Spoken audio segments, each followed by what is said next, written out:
I think it was France. France was the first one. Okay. Yeah, we did a headlining thing in France at the Rendezvous Festival. And we got in trouble there. And then we had to leave. What happened? They kicked you out of France? Well, they put all the... I guess we might as well go into it. Yeah. They put all the musicians in one bus, and they would bus you out to this festival, right? Sure. It's this super big country festival. Okay. And like the most line dancing people that don't speak English I've ever seen. Where's this at? Where's this at? I don't even know, man. Chris, you remember where that's at? It's called the Rendezvous Festival. Anyway, we show up and there's like thousands of people line dancing. I don't know. We can't go back.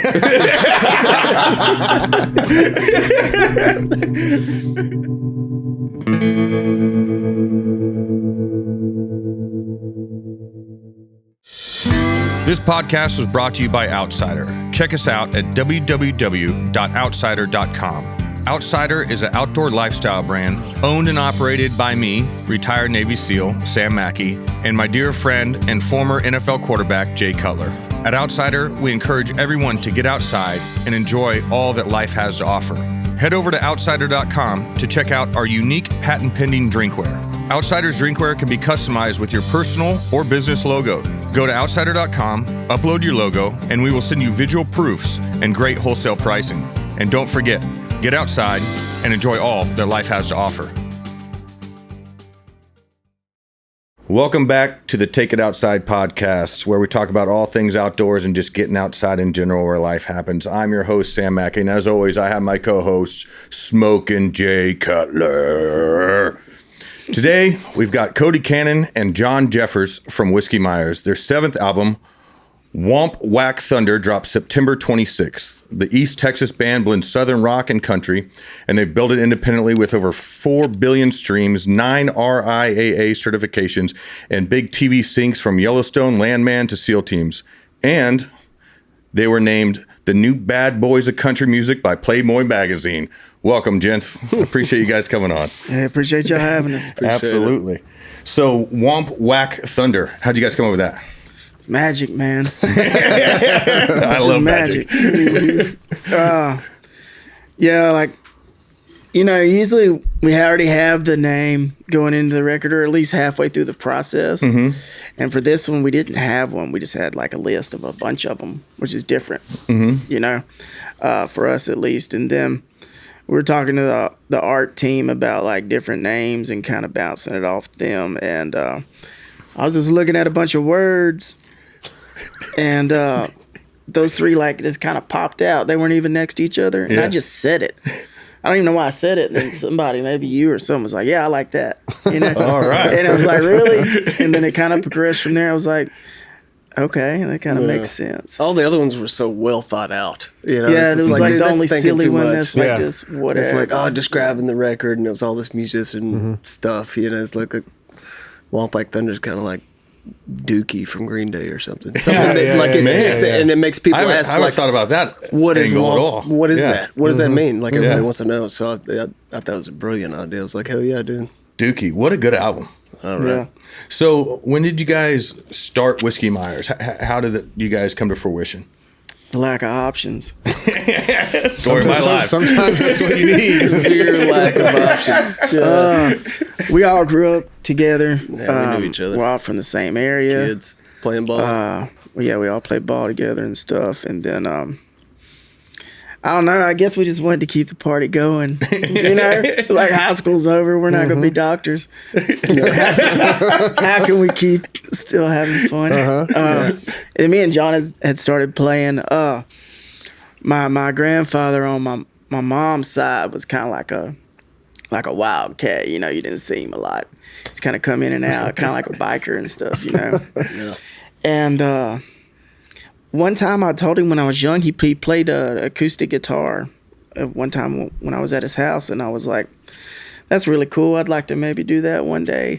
And then years later, maybe I was like 16 or something, I went to my grandma's house. And I guess he had come by just randomly years later and left it on the porch. And so I was like, oh shit, what am I gonna do now? Sure. And so so you didn't start playing until you're 16, really? Yeah, probably. Mm-hmm. Yeah, it had 16? To be that because I was driving. So Yeah. John's dad played the guitar, so I took it over there. Yeah. And, now we're in a band. Yeah. I'd always heard my dad play guitar, but I didn't really know he could play until Cody brought that over. And I was like, where's this been? Sure. And my parents were, my mom was in bands. I never knew that. So your parents are pretty musically inclined then? Yeah, but I didn't really know that. Yeah. I was into baseball, and I thought I was going to play ball forever and all this stuff. Sure. And this big make-believe. Until that guitar showed up. My dad, kind of taught us both how to play. So he gave you guys lessons then? Yeah. Okay. Well, Kind of. While he was drinking. It worked. Picked up enough. Yeah, and then it just kind of went from there, man. flipped out from there. And then it ended up being basically a pretty big family of us. Our tour manager. It's like, man, chicks grew up like with him. Yeah. You might be onto something here. Yeah. That's how we kept the party going in our 20s. When did you When we were 18. find out you could sing? When you started playing the guitar? No, because I wasn't really trying to do that, but for some reason I didn't like learning other songs and stuff. It didn't appeal to me. I just wanted to make my own stuff, and then that kind of led to writing. Yeah.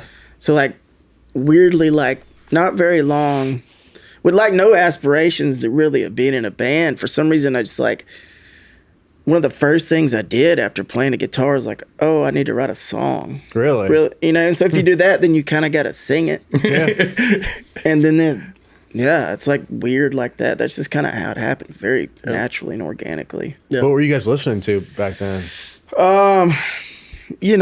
Stones, Skinner, Bo Cephas, Marshall Tucker Band, Allman Brothers, Zeppelin, Prime Country, stuff Alan Jackson and Keith Whitley, Mark Chestnut. So a very, broad, eclectic, broad range of stuff. Range to draw from. Broad influence. A lot of that stuff is what we kind of grew up on too. Sure. That's what we listened to whenever we got to college, which I guess I was the only one that went to college. No, I didn't really go. But you went for a little while. How many credits you got? Man, I ended up doing pretty good. I got 0. Where'd you go? I went to a couple of junior colleges. I went to Blinn Junior College in Brenham, and then went to TJC for a while, and then Did you just go just because that was the next step? Did you have any idea what you wanted to do? You're supposed to go to college. Sure. Yeah. And I always promised myself at the end of it, we had a bunch of, we were in high school during 9/11 and all that, so I always promised all my buddies, they joined up. So I was like, hey, if I fell out of college one more time, I'm joining the Marines. Sure. I talked to an officer and stuff, and we ended up starting the band right then. But our big parties, all that music would be playing, and then we'd go in there and play Cody's songs and play in the garage, and before you know it, we had 300 people at a house party. Damn. There you go. And eventually that caused us to be like, well, dude, it was me, Cody, and Cody Tate. We call him Bill, our other guitar player. We were like, well, people like it. Yeah. These girls, there's a lot of women here that like it. Sure. So it's we should probably, we're not going to be doctors. We can't go to college, so we should probably think about actually doing it. And then that hit me my senior year because I'm like, I'm supposed to go to college, but I'm on probation. I got in trouble for selling weed, and so then I'm like, well, fuck, I guess I'll be a Navy SEAL.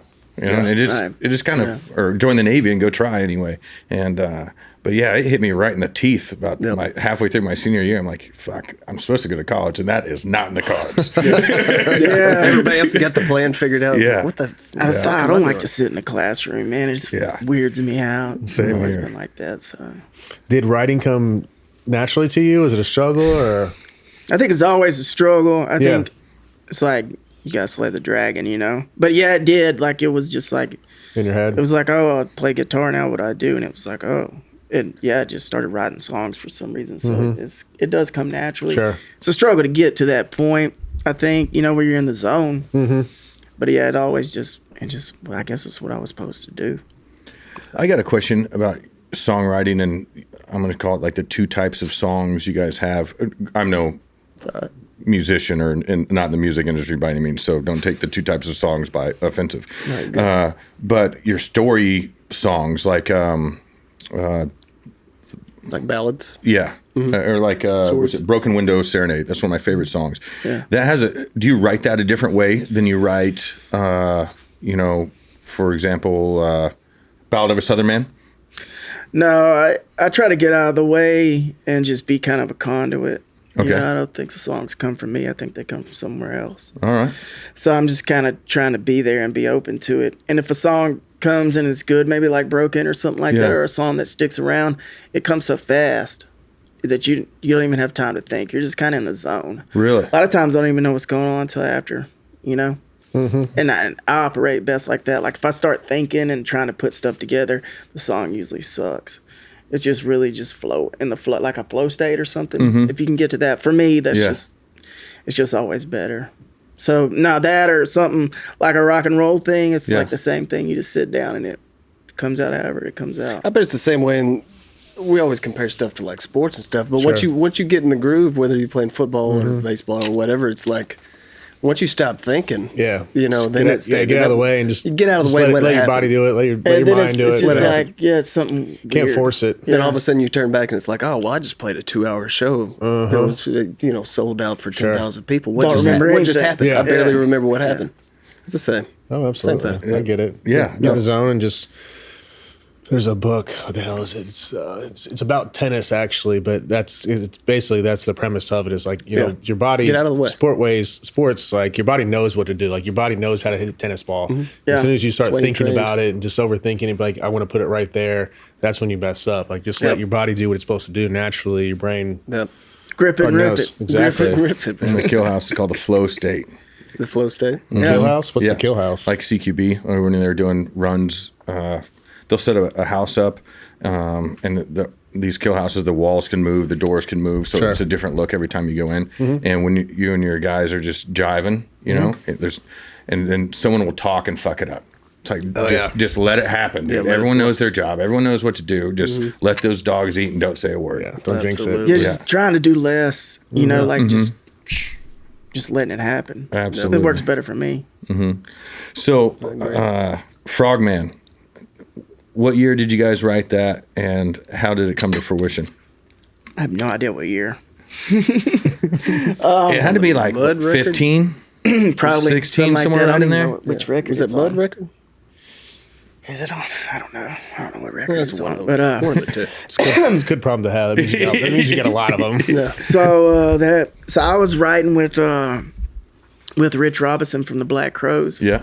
Actually up here, and he had that riff going and stuff, and we were just writing, just riffing and just writing words, and then I said something or he said something that almost spun it into it's like, oh, maybe this is like a military vibe or something. There's this one word, and then when that happened, I said, hey, I got an idea, and I had been hanging out with a couple of SEAL guys I had become friends with.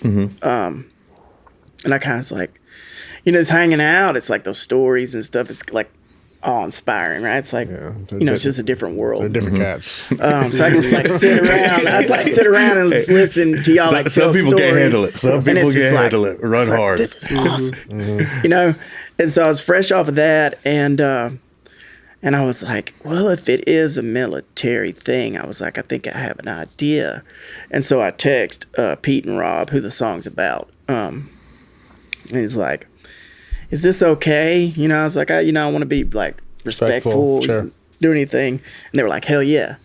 And then so Pete sent me the what's it called? You said it's the Ballad of a Frogman. Yeah. So he sent me that, and I took those, the Bare Knuckle Fighters, UDT, Seal Diver from it, and then used that, and then it kind of formed from there, and then taking little stories that I'd remembered that they had said, and it come out cool, and everybody liked it in the community and stuff, and a lot of SEALs come out, and that's cool that they can jam that, Yeah. Because it was always supposed to be like that. I remember it was a big deal when it came out. Yeah. It went through the SEAL teams like wildfire. I bet. And then I don't know, a handful of years later, let's call it 2018, you guys are playing in Virginia Beach. I've seen there a couple times, and then I recognize half the crowd. Every SEAL on the East Coast had to have been there. Yeah, probably the safest concert you've ever played. Yeah. You didn't even know it. We had a bunch of the guys. Yeah, just we had SEAL, we're the most SEAL Team dangerous. 5 was just out. We were on the East Coast somewhere. Maybe Virginia Beach. Where were we?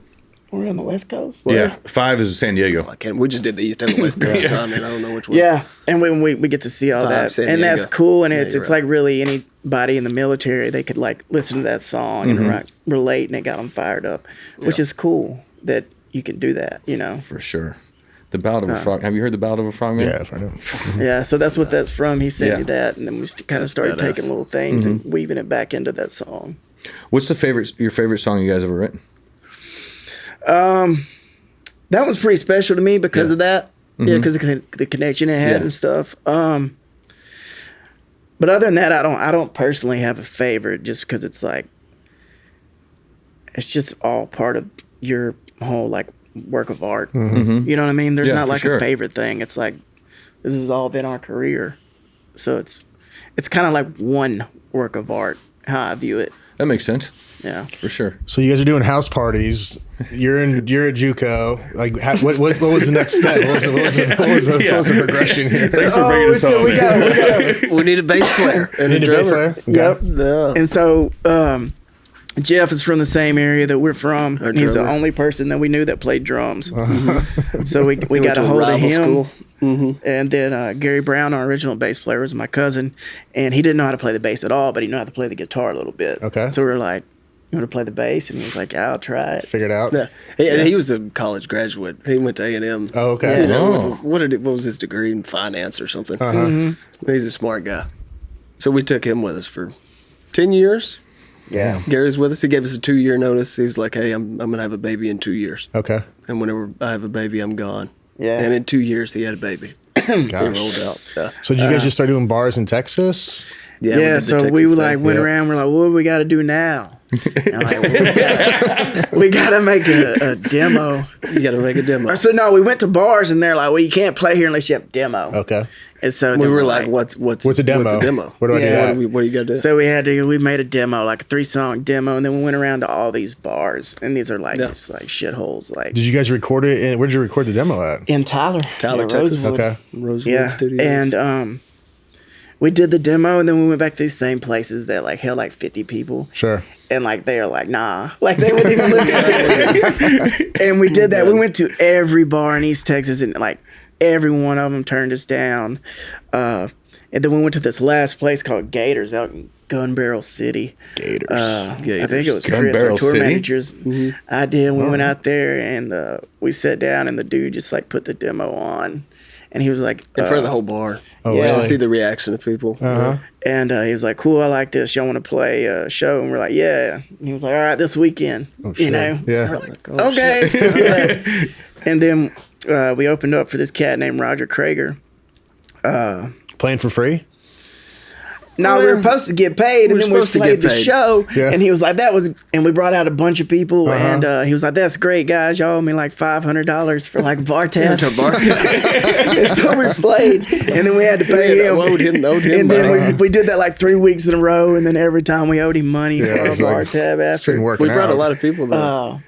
And so that's just how it started, and then like it was really quick, like in that area, that like some of those like after doing that for like 3 weeks or a month, and then we played like Stanley's and stuff, that like the word kind of spread around quick to that small area, that like those bars that told us no, like we couldn't even play them. How long was your set then?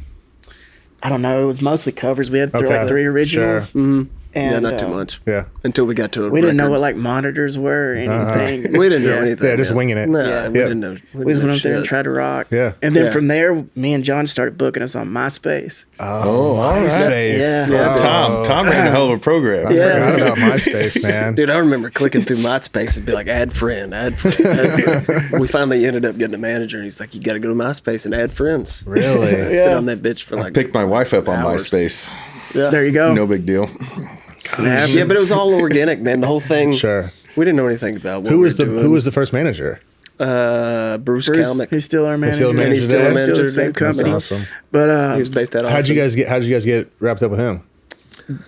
just I guess playing shows, like because Yeah. we just went we out heard and started those. like hitting the pavement, like messaging like every Sure. bar in Texas, like anywhere to go play for anything. And so as many shows as we could play, then I guess word got out. We kind of started doing good and like selling out like venues in that kind of local East Texas area. Sure. And then Did you guys And then have we- part-time jobs when you were first starting off, or just yeah? yeah, we did for a little while. And then it's kind of hard to go back to work when you play music. And then we started growing, and Yeah. But before you know it, it got popular, and then we we got into the Texas scene. We started playing in Texas and doing that whole thing, which we did that for a year. Yeah, huge scene. Yeah. And then eventually we just took it upon ourselves to break out. We want to break out. Yeah, it kept bigger and bigger. And we were like, well, how do you break out? And it's like getting national is a whole different breed. Yeah. You know, whenever you're an independent band, it's hard. It's tough to tackle. So we were like, how are we gonna break out and be respected? You know? And we said, fuck it, let's go to Italy. Let's go to Europe. Really? We're like, nobody else goes to Europe. So you guys had a manager, no record label or anything? No. So just a manager. So we're like, nobody's going over there and doing it. Why don't we go over there and start it? Italy. Mm-hmm. Whose idea was this? They did some pub crawls and some Italy, acoustic. France. You can Europe in general. Sure. This was our idea. That was your idea. We were like, screw it, let's go to Europe. Get some passports and so do we this. did. And then before you know it, we kept making records and kept going back. And Where was the first stop in Italy? Well, I don't know if Italy was the first. I think it was France. France was the first one. Okay. Yeah, we did a headlining thing in France at the Rendezvous Festival. And we got in trouble there. And then we had to leave. What happened there? They kicked you out of France? Well, they put all the. I guess we might as well go into it. Yeah. They put all the musicians in one bus, and they would bus you out to this festival, right? Sure. It's this super big country festival. Okay. And like the most line dancing people that don't speak English I've ever seen. Where's this at? Where's this at? I don't even know, man. Chris, you remember where that's at? It's called the Rendezvous Festival. Anyway, we show up and there's like thousands of people line dancing. I don't know. We can't go back.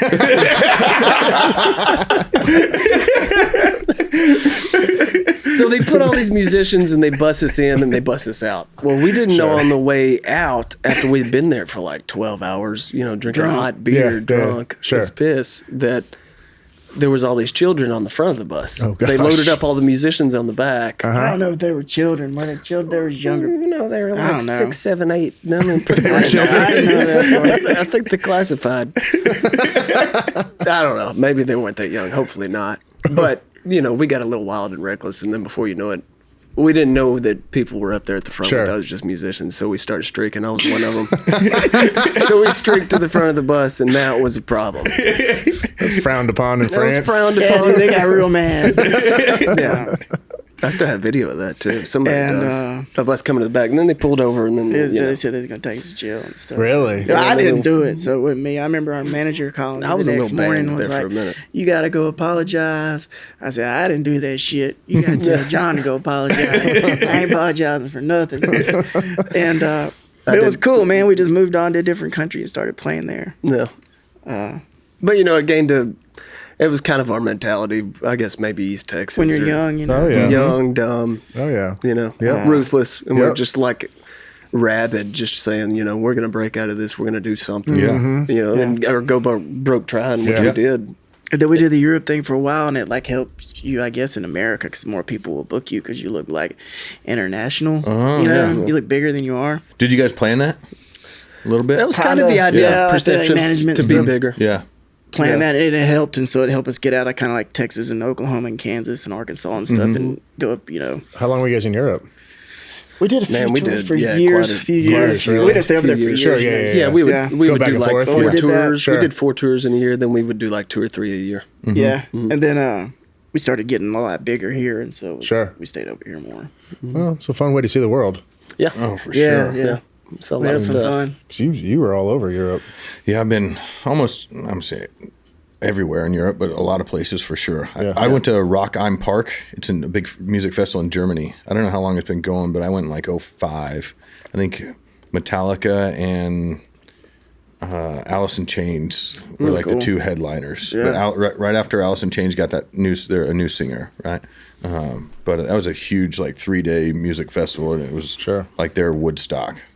Yeah, it was a great time. They have big festivals. Yeah, they do. The biggest festivals we've ever played have been over there and stuff. Really? Yeah, we did Download in Donington Park. Guns it was like N' Roses, and it was 110,000. Yeah, it was really big. On a Sunday, and it was raining. Wow. Yeah.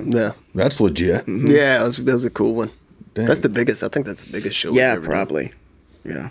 They flew in on their jumbo jet above the crowd. No, that was the year before. That was Iron Maiden flew in. Yeah. Iron Maiden. But the real but it's wild that we were able to like the style of music we play, we could play with those people and then turn around and play with, we still play with Hank, but we can turn around and play with Shinedown. And, we've always been able to cross over both of those things, which has been pretty unique. And no matter which genre we're playing in or when we're playing on stage, we still kind of stand out, sometimes in the worst way, sometimes in the best way. But we're just a little different, than the... Oh, for sure. It sounds like you guys went from East Texas to Europe pretty quick. Was there ever a point where you're like, this is a bad idea. This isn't going to work? Yeah, every day I wake up. Like early on as a whole. No, early on when you guys are putting it together and you're pounding the pavement, you're trying to get in bars. But we never care. Like we weren't even worried about getting big or anything. Yeah. We were just playing music because that's what we did. Yeah. And we're used to it, and that's just like what we do. We go out and play shows. Mm-hmm. So, I mean, maybe if you're thinking about your life or something like that, but not really as the success or anything, because we were playing for people. Yeah, that's what we wanted. Wasn't about that. They were there. That's cool. It's still like that, man. It still is. Yeah. You guys do any hunting or fishing growing up? Mm-hmm. Yeah. Avid, man. That was my first love was bass fishing, and I still bow hunt a lot, and I still fish a lot. Mm-hmm. Did I read that you own a tackle brand? Yeah, right. Toad Thumper Lure Co. Yeah. What's it called? Sorry. Toad Thumper Lure Co. Oh, that great name. Yeah, yeah. My daddy always called them toads when we caught a big one, back in the day. So that's why I named it that. I design all the lures and stuff. Started in COVID. Mm-hmm. What is it? Soft lures, crankbaits, buzz baits, all the above. I started out with the hollow body frog, and then now we have soft plastics, some swim baits, some glide baits. The glide bait would be the only hard bait. I haven't done any hard baits or crankbaits yet. I still have some other stuff. We're doing jigs right now, and then some line throughs. Just it's really all over right now. Yeah. But I haven't done the hard baits yet. Mm-hmm. Can I do that later? Do you sell it online? Yeah, online. It's in Walmart. It's gonna be at Academy next year. Tackle Warehouse. Awesome. That's awesome. Maybe 3,000 retailers now. Good for you. It's all over. Yeah. It's been fun. Little side gig. That's topwater frogs are my favorite lure to fish with. Yeah, by a long shot. Yeah, we make. You need a toad thumper. Yeah, it's legit, dude. You remember the banjo frog? Banjo minnows. I remember the banjo minnow. They came with a frog. That thing was, man, I crushed so many. They made a frog? Oh yeah, it was my favorite one, dude. And I don't think they make them anymore. Nah, yeah. I think banjo went out of business. I remember banjo minnows. Oh helicopter lures and all that. That was all at the same time. What type of bow do you use? I have a Phoenix 921. All right. What type of bows did you just get, Matthews? Oh, I thought you said boat. Oh, yeah. I was I've never heard that. Me either. No, I just trying to play it cool. Like, yeah, that's great. I got a Matthews. I thought you said boat. I have a Hoyt. Okay, good deal. Do you prefer bow hunting over rifle hunting? Yeah. Really? Yeah, totally. I shot Matthews for a long time, and then this is my first Hoyt. It's RX something. You like it? I like it. Yeah, I've got both, but they're flip a coin these days. It's like everything. It's like there's certain things you like better about one, certain things you like better about the other. I like the Hoyt's draw cycle better. Yeah. And then kind of like the fit and finish and all the ways everything works. I like better on the Matthews. Yeah. Matthews, their accessories are just. Plug and play. I just got the new lift, and it's pretty legit. I like it a lot. Yeah, I had a lot of Matthews. I'm going out to Montana Friday. Yeah, we're going out to Montana Friday to elk hunt. So we'll see how it does. Yeah, there you go. Mm-hmm. I shot an elk last year with my bow. Where at? On my bucket list, Idaho. I shot it on my birthday. It took me 3 years to get a tag. No, to shoot. To shoot one. Yeah. They I think Montana's 10%. Success rate with a bow. Yeah. For elk in Montana. Really? It was the first. That's it. Yeah. Wow. In it's 3 something years, like that. I did Montana 1 year, and a blizzard was the first year, and then I did Idaho twice, and in 3 years that was the first 6x6 that walked into you. I mean, gun range, bow range. Yeah. They the big ones hang up, man. They're smart. Oh yeah, they can get fickle. They're like, I ain't coming in closer. Nope. I'm gonna stay up here with these jigs. Just keep screaming their face off about 150 yards out and just sit there. Yeah. You got to go in to get them. I'm stoked. I think you guys are gonna have some good luck this weekend. I don't know. We'll see how it goes. Being in the mountains when they're screaming. Oh, there's nothing like it. We stayed at a wild tent when we go to. Stay out in it, in the mountains.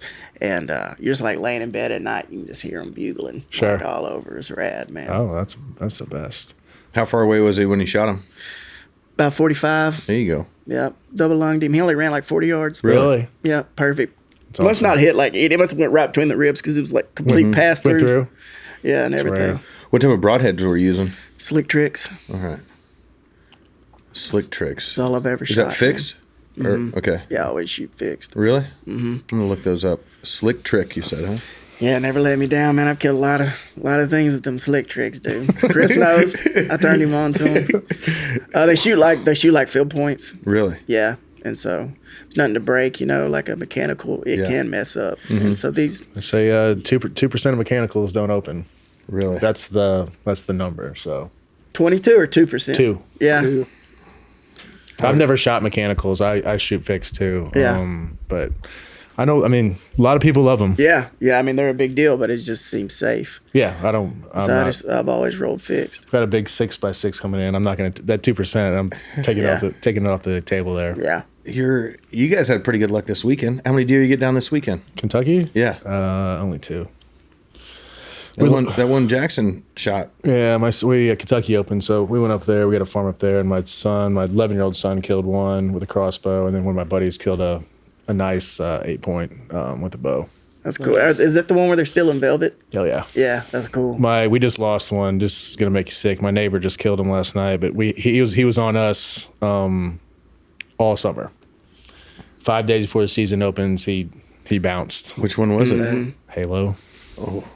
Oh yeah, he's heavy too. Oh yeah. Yeah, no doubt. We got Let's see. yeah, they're just now. It opens Saturday. They're just now kind of 90% of them have the velvet gone, but it's fun. Tennessee has an early season. Really? Uh-huh. Yeah, we don't. Our starts in October. Does it Too damn open hot up? down there. It's hot. Yeah. Yeah. Does it open up and then close the Tennessee? Yeah, it's like the third weekend in August. Just like 3. I think it's a Friday, Saturday, Sunday. Then they shut down till whenever October, whenever it opens. What's your favorite thing to hunt?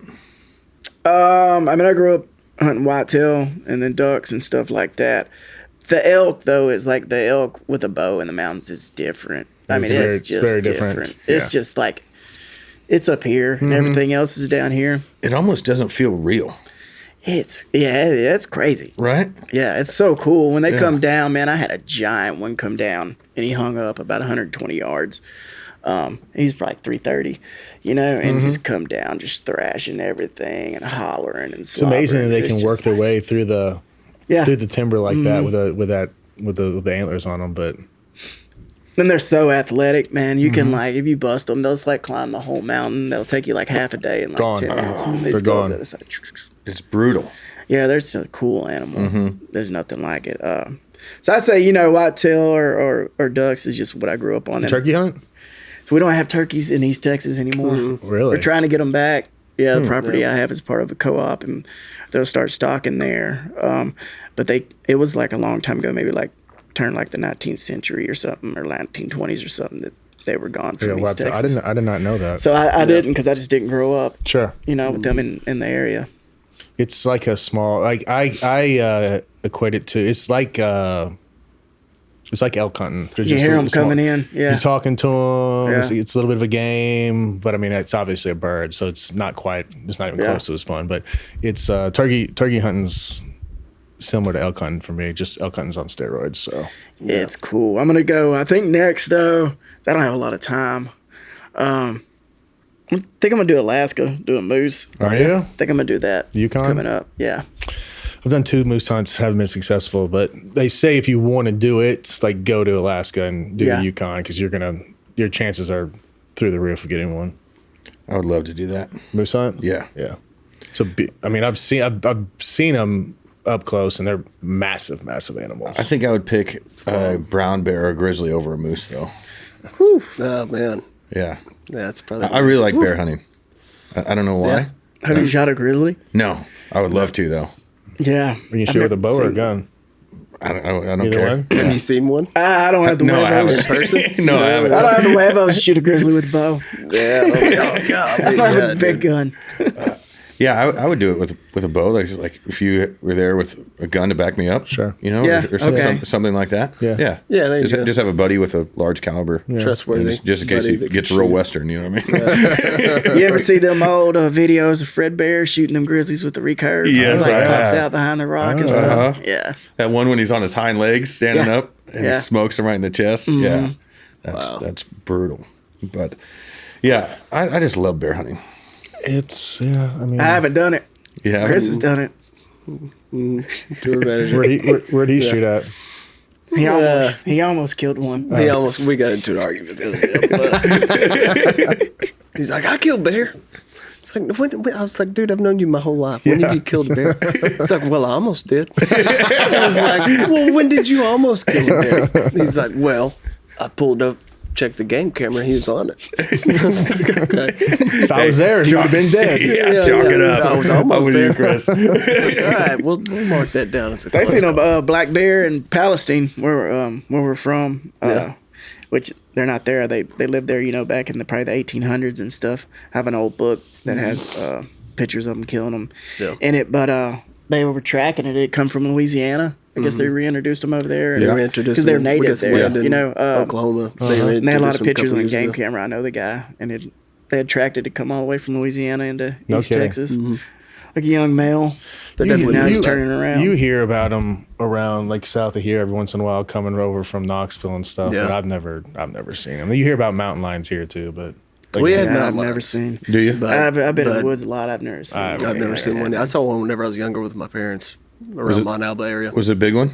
It was a girl, but what we pulled up was she was taking us to school, and it was two babies in the road.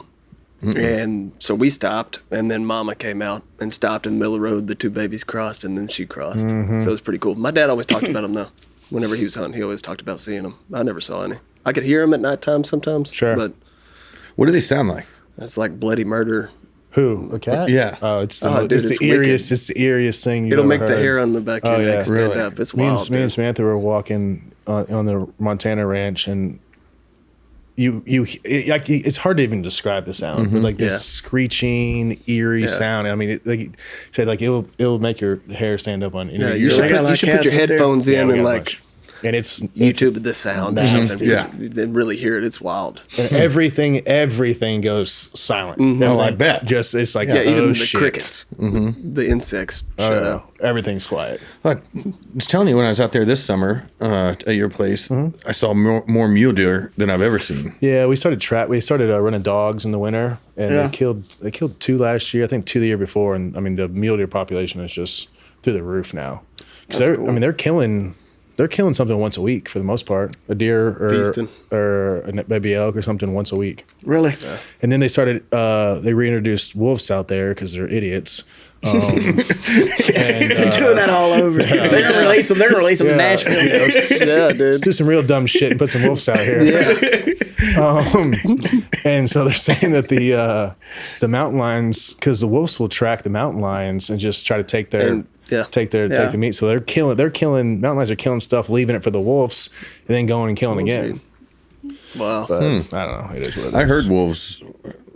I don't know. One time within the last year or so. Yeah, out of your place. they're around.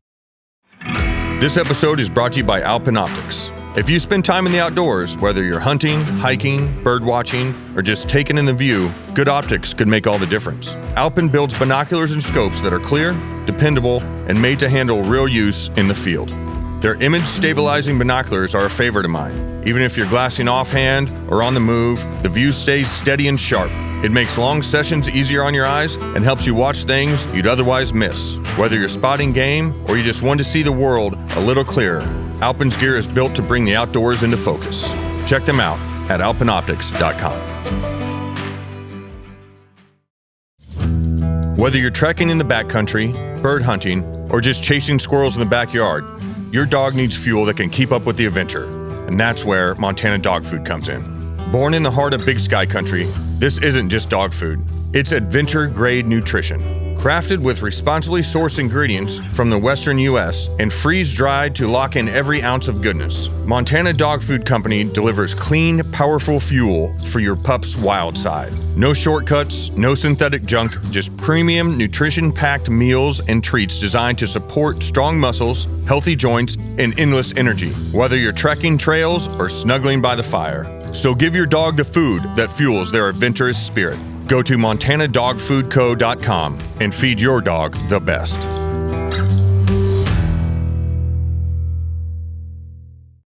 We were elk hunting 2 years ago. We were in Idaho, same spot.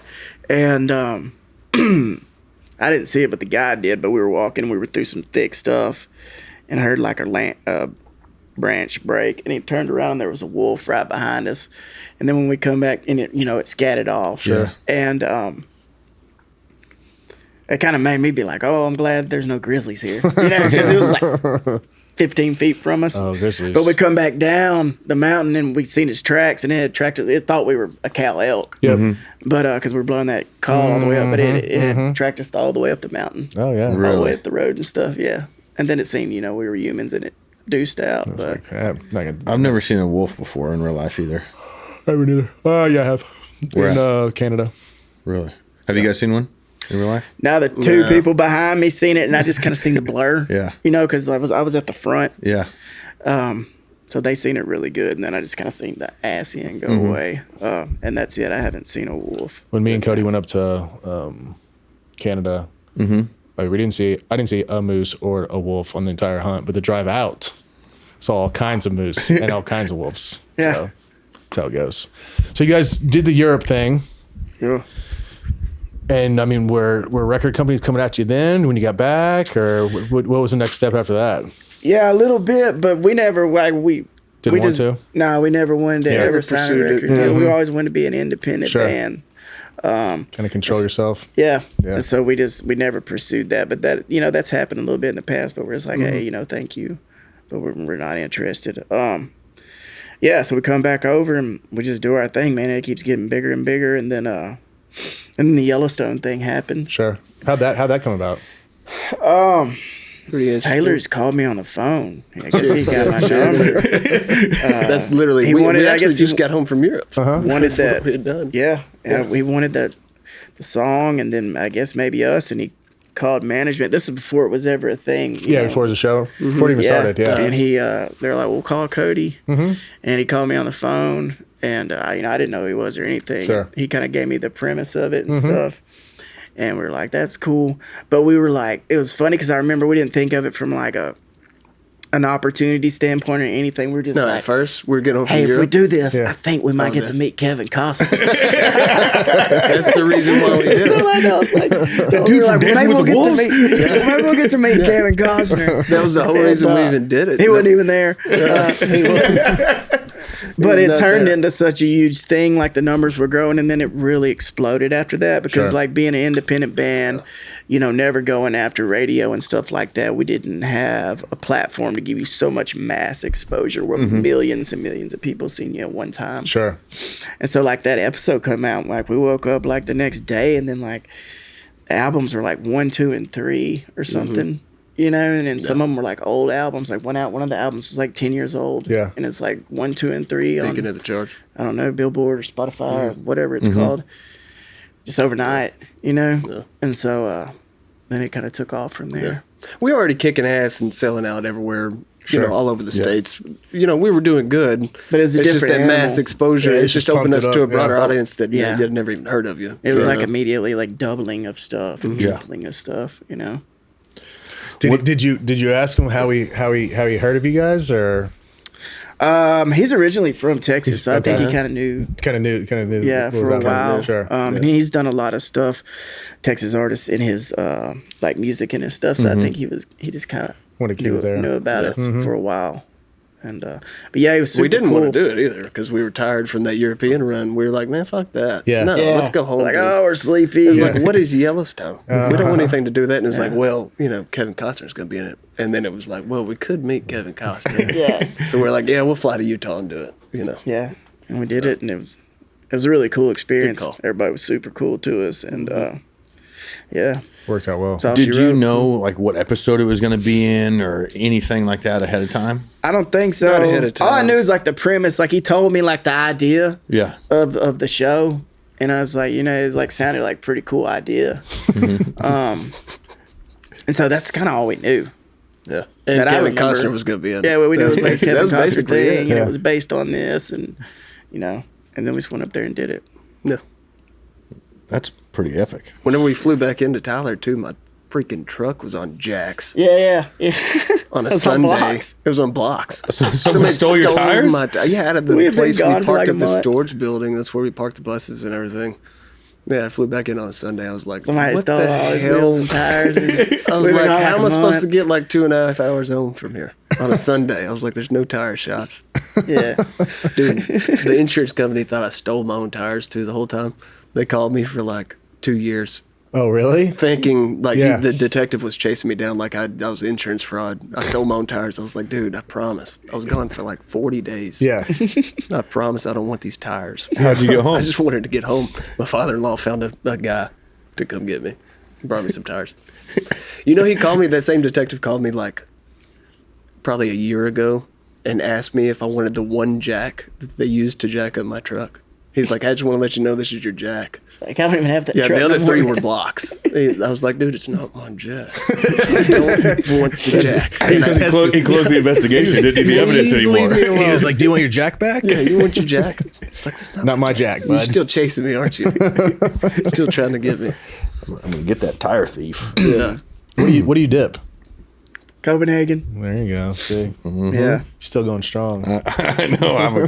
So I was telling him earlier. I said, Jonesy. I smell it. I want to put that shit on a piece of bread and fucking eat it. A little piece of toast in Copenhagen. It's so addicting, dude. butter. I start wigging out if I don't have any. But I've been trying to do the Zen thing and stuff, but we'll see. You run through Zens like they're Tic Tacs, though. Oh my! I mean, just boom. Sun up. boom. The only time I don't have one in my mouth is if I'm sleeping or eating. Yeah. I said, and I'll eat with them in every now and again if I have to. That doesn't bother me. Do you spit? I mean, I see you're a spitter, but do you swallow some and spit some, or you all spit all the time?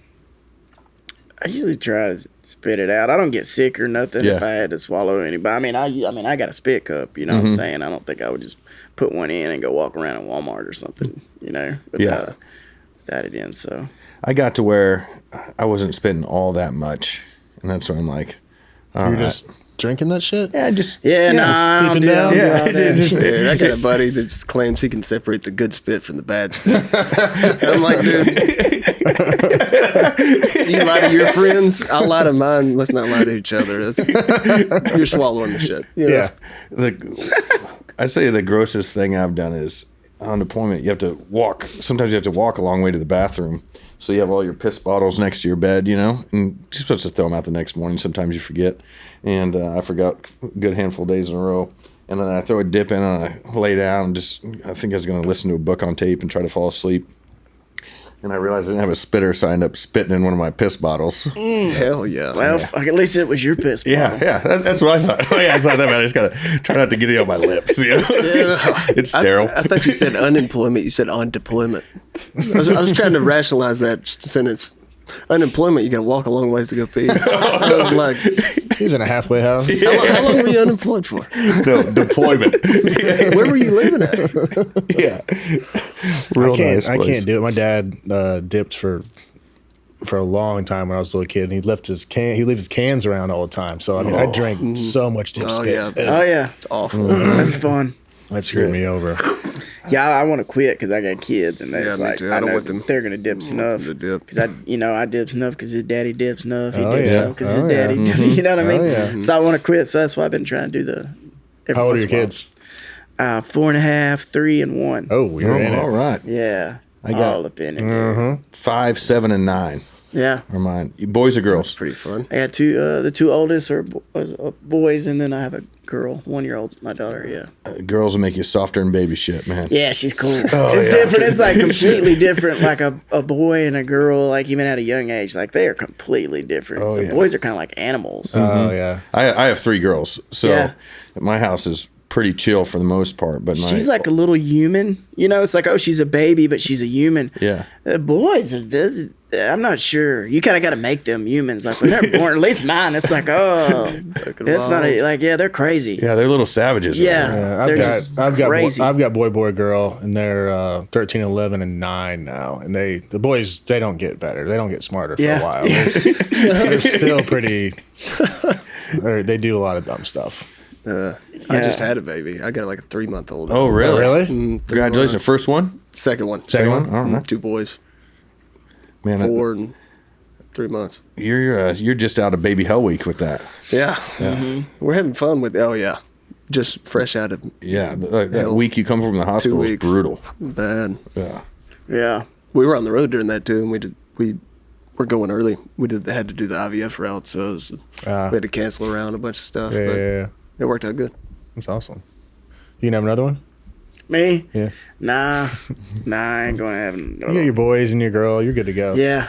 Yeah. How many more are you gonna have? Maybe one. Yeah. Maybe one more. I got a bunch of girl nieces though, so I kind of understand where y'all are coming from, and I helped raise both of them. Yeah. It's like they're just totally massively different. Yeah. All the boys in my old neighborhood, we'd always host Sunday football, and all the guys would come over. And then I had 3 daughters, so all the girls would come over. Well, all the guys in the neighborhood, we were just chilling out, drinking beer, watching football. And then the women, the moms walk in the house, like, "Where's the girls?" I'm like, "I don't know. They're in the back." They'd be back there like coloring or doing makeup, and it's quiet, playing school. And the boys are down at our neighbor's house down the road, just mayhem. Yeah. Kicking them outside, and they run in and just with their hair on fire. Yeah. Right. You have to worry about where the boys mud or something. Yep. Yeah. Where are the boys at? I got a bunch of nephews too. It's like all the boys up there chaos around gone. my house. We don't know where they are. Where are the boys? You don't have to ask where the girls are. No. They're fine. Gosh, it is what it is. Wild. I don't know how I'd do with a boy, because I feel like sometimes my daughters get to a point I'm like, and if I had a boy, I feel like I'd whack him. Yeah. You know what I mean? Yeah, sometimes you got to, Yeah, that's what I'm little saying. shits. Legitimately. So you getting any hunting in this season? Anything lined up? Yeah, I'm not gonna do anything crazy. Yeah. I did elk for the last 3 years, so I'm just gonna chill at the house. I got land at the house and stuff. Hunt around the house, shoot some pigs.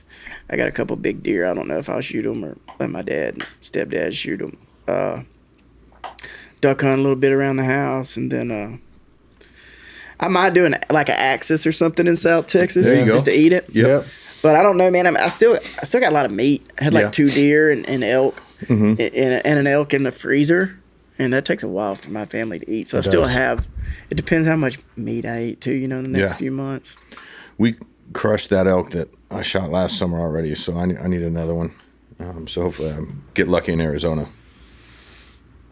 You can always get a cow tag in Montana and bang one with a gun. I'll probably go back for rifle in October. Are you going back? Yeah, well. Yeah. So what's the temperature in Arizona right now? We were just there. It was 108. No, right now I just looked at the weather. It was next week's gonna be a high 70, low like 50. Oh, nice. So will y'all be up pretty high there? I think so, and we're tent camping and everything. So in AZ? Yeah. Oh yeah. Mm-hmm. So it'll probably got to be somewhat cool. Yeah, 40. I think it was lows 45 or 50 during the day, and the high is somewhere around. Is that Bow? Yeah, Bow. It's going to be 60 in Montana. I looked this at week. that. It's going to be perfect. Yeah. Nice. Next week when I get there, low of 56, high of 73. So take that all day. Yeah, that's good, man. That's golden. So what's next for you guys? Man, we're kind of done for the year, really. We have some more wrapped shows. Up a big tour, yeah. Yeah, we were kind of out all summer, and then we got some one-offs and stuff. We're doing Talladega. There you go. That'll be big, huh? Coming up. Yeah, no major tours anymore, though. Okay. We're just kind of floating. Yep. We got that festival deal we're doing down on the beach. Oh, yeah, we're putting on our own festival in Florida. What's the name of that? I was reading about that this morning. Whiskey Moon. Whiskey Moon. Yeah, it's going to be super rad. Yeah. We're in Florida. A couple of days, 3 day. It's in it's around Distance. This is ours. You figured Okay. we'd figure it out. Miramar.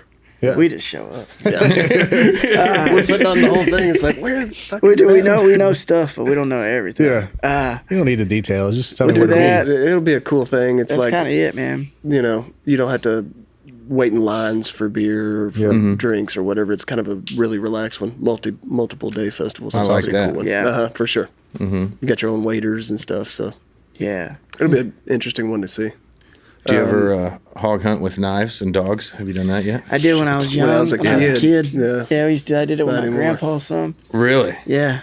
But I haven't recently. But I'll whack so many ruthless. if when I go out the first time, just at my place, like I'll unload my whole quiver because they're so stupid the first time, and I'll shoot. If I have 3 or 5 arrows or whatever, I'm gonna shoot 3 or 5 because they just keep coming. You whack one, they only do that like once or twice, and they kind of get hit. But you just hit one, it starts screaming, and whack, and then you hear them come right back, and you just keep sticking them. Yeah. Hog hunting is one of my favorite things. Me too. Yeah. Yeah. You're just like driving around. I like shooting with a bow because you can hear them scream. I don't know what that says about me, but I enjoy it. I go hog hunting on Christmas Eve with my wife in South Carolina, and I show up and I have my gun. This old boy's like, "Oh, you're not going to need that after a bit." I had no clue what he was talking about. Shoot a couple hogs, throw them in the bed of the truck. Then some guys show up with dogs. And the bay dogs, lets the bay dogs go. He's like, these bay dogs will find a big boar. They'll bay him up. And then we have our catch dogs. Yeah. There's a couple pit bulls. They have like Kevlar necklaces and Oh, yeah, Kevlar dude. vest. And so you hear the hounds doing their thing. And so they let these catch dogs go. And we drive up to it with a little GPS. And these pit bulls have this hog and they're have it by the Catch jowls. dogs don't play, man. Oh, yeah. And they're holding it to the ground. And he the goes, relievers. here's this knife. I'm like, all right. I'm like, what's the best thing to do? He's like, well, you just stick this in the side there and you wind them up like a Model T. I'm like, all right. So went and made that happen. It was pretty easy. I was just worried about one of those dogs. Pretty easy. Pretty simple. Yeah, them pit bulls got them, Yeah, I was worried about one of those dogs getting, because Yeah. they're so wound up, like latching on my arm or something. That was the only thing I was concerned about. And then we throw it in the back of the truck and we're driving around onto the next one. My wife, Katie, goes, I think there's one of those hogs in the back of the truck is alive. I said, nah, it's probably just his nerves. She goes, well, it's walking around the bed of the pickup. I look back. So I'm like, well, that thing's alive. And so then I didn't want to shoot it in the bed of the pickup, Yeah, right? right. So I think I ended up stepping on it and getting rid of it that with a knife as well. But that was an experience. Have you Yeah. shot them with thermals? Oh, yeah. Yeah. I love doing that. That's cool. Yeah. Yeah. We went on a helicopter hog hunt year before last. Yeah. I've been invited. Out in Done that a couple Alpine, of Texas, times. or Alpine, Texas, West Texas. Alpine. Oh, yeah, that's out way there. out in it. Oh, yeah. We used to play a Railroad Blues Blues, bar. We played that It's back way then. down. It's almost Alpine. you're almost in Mexico down there. Yeah. Yeah, dude. we flew into It's Midland in it. and drove maybe like 2 hours There or wasn't whatever it shit was. out there. No, there's Nah, not. there's nothing. Yeah. If you ever go back, you should go to that Railroad Blues place. They man. made homemade sangria. Homemade sangria wine. Yeah. Really? I like sangria. But we get there and there was probably 1 million acres or something. Yeah, I think we were flying a half. million acres. Yeah. And the guy we were killing, he wanted to get rid of female alldads too, Oh, out of a helicopter. wow. And we're like, how many do you want gone? He's like, 1,000. We're like, there's 5 of us. We're like 1,000? And he's like, yeah. And as many hogs as you want to kill. And we get back, I'm like, he wants us to kill 1,000 aoudad. So I mean, we get up in this helicopter. We ended up killing probably 500 to 700 of them. I think they said 700. Well, you killed that first one. Yeah, we'd go up and they were up on those because it's a lot higher than I thought it was going to be up there. I mean, we were a couple thousand feet and those cliffs and stuff up there, and that chopper pilot would just pin them up there, and I mean, you just go to work on them, Offload. and they would just be falling in. I mean, it was a massacre. Wow. Massacre. I shot 70 on one trip, or 65 of them on one 10-minute trip up. Yeah, the guy comes back and You had to take breaks. Yeah. yeah, Handed go Well, cat. the gun, I was worried because we had Gun. cans on them. I was like, the can's going to fly off this thing. And it Yeah. was smoking. Yeah, I bet. we get back and the first guy gets off. He's like, how many did you shoot? He goes, and the guide was up there with us, He's like, 35. Next guy, 40 or something like that. Like, all right, maybe we're going to land the numbers around 40 to beat. He goes up there and comes back down. It was like 65. And we're like, what? The next morning in the kitchen, my buddy John, who helped put this whole thing on. He's talking to the guy. And he's like, "Did Jay?" And I just come around the corner. They don't know I'm there. Like, "Did Jay really shoot 65?" He goes, "Man, it was mid 70s by my count, but I just wanted to, make it a realistic number. Yeah. It was more than 65. It was like it was a video game. I mean, it was like Duck Hunt. Nintendo just boom, boom, boom. They were just spreading dropping. disease to the bighorn sheep out there. Yeah. Because all that are an invasive species. Yeah. So, and the bighorn sheep are big money hunts for the landowners. So they wanted us to get rid of all the ewes that we could. Yeah. So it was a good time. Oh, great I time. bet it was. Yeah, I bet. That sounds like fun. Bucket list hunt. I did my elk. That was a bucket list. Now I would say, man, probably just a big Yukon moose. Yeah. That would be my next one. What about you? I was thinking like a doll sheet. Oh, yeah. Up in Canada. I was talking about it earlier. I had a Maybe buddy who just got a doll sheep. Grizzly would be cool, but I'm just not sure if I just had kids, I'm not sure if I'm ready for that yet. Yeah, I'm supposed to I'm still pretty nimble. Yeah. But I'm a I musician think you too, do so great. I don't know. Yeah. Give her a whirl. I'll go with you. I'm supposed to go to Africa in May and shoot a Cape buffalo with a bow. There you go. But a guy just got killed trying to shoot with a bow like a month ago. Yeah. So I don't know. I might have to rethink this plan. I was supposed to go to Africa, and my wife got pregnant with our last child, and we canceled it. We were going to go to Africa. I went. after it. Yeah, I went in. See, it's for a reason, man. Yeah, I You went in gotta get July and just all gun, all plains animals. I mean, I killed 15 different animals probably over like 2 weeks. I mean, it was one of the most fun hunting trips I've ever been on. It was That's amazing. what everybody says. It was unbelievable. We ate pretty much everything that we killed. They'd prep it, and I mean, it was phenomenal. Different place, wild place, but amazing. There's a gal from the same town in West Texas that Pryor's from. She went over and was hunting Cape buffalo. She's a little gal, and they wounded it, went in, the Cape buffalo charged, went to smash her with his bosses, and she fit in between his horns and was thin enough to where the horn stuck out above, this part of their boss, it's called, where it couldn't get to her. Wow. And then it got off of her, and I think the pH shot it or something of that nature. Happened a good handful of years ago. I'm not going in after any Cape buffalo. You paid somebody to do that. Like, you can go in again. I'm not going in after that thing. Riley and I went in after one. You guys are idiots, man. Wow. So that's how you die. Yeah. Legit. So you're going to shoot one with your bow, huh? That's the plan. But I mean, they say like it has to be. It's like a 600, 700, 800 grain arrow. I mean, it's heavy.